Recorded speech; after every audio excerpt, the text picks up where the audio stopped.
এম.এ.এইচ ট্রাস্টের পক্ষ থেকে আমরা নতুন প্রজেক্ট শুধু ডিজেবল এবং পুয়ার পিপল যারা এই রাস্তায় পড়ে থাকে এবং কি ভিক্ষা করে তাদেরকে নিয়ে একটা নতুন প্রজেক্ট আবার আমরা শুরু করছি।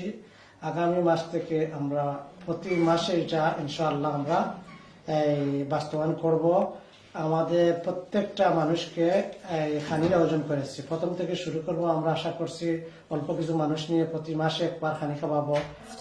এম.এ.এইচ ট্রাস্ট, এই ট্রাস্টের আমিও একজন সদস্য। তো আমরা সবাই মিলে আসলে ট্রাস্টে কাজ করি, কিন্তু হয়তো এতদিন আমরা বেশি উঠাইনি, কিন্তু আমরা অনেক কাজ করি। আমি রুম্মান হাসান, ভাইস প্রেসিডেন্ট এম.এ.এইচ ট্রাস্টের। আমি এটাই বলতে চাইতেছি আপনাদের, মানুষের জন্য মানুষ। মাস্টার আকমল হোসেন স্যারের প্রিয় ছেলে নিয়ামুল হক নিয়ামকে আজকের এই খাদ্য বিতরণী অনুষ্ঠান সম্পূর্ণ হয়েছে, সেই দৃষ্টান্ত দেখে তার ব্যক্তিগত অভিব্যক্তি পেশ করার জন্য আমি বিশেষভাবে আহ্বান করছি। আসসালামু আলাইকুম রহমতুল্লাহ।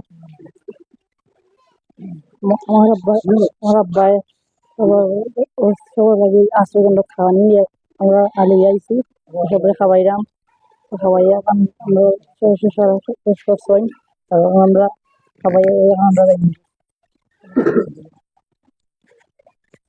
আলহামদুলিল্লাহ, তাই ছোট মানুষ আসলে তাই কথা কইরা যে আমার আব্বাই যে আজকে এই সামাজিক মানে উপহার সামগ্রী বন্যাত্ম মানুষে উপহার দিছেন, তাই বাংলাদেশ তনে অত্যন্ত খুশি। এবং তান আব্বাই আরো ইলা সামাজিক কাজ কর্তা, তাই প্রত্যেকের গেছে তান আব্বার লাগে দোয়া চাইছেন। এবং তান দাদা আছেন মাস্টার আকমল হোসেন স্যারর আব্বা আছেন, আম্মা আছেন, আম্মা অসুস্থ, প্রত্যেকে দেশ বিদেশের প্রত্যেকে দোয়া কর্তা ও কথা তাই দোয়া চাইছেন।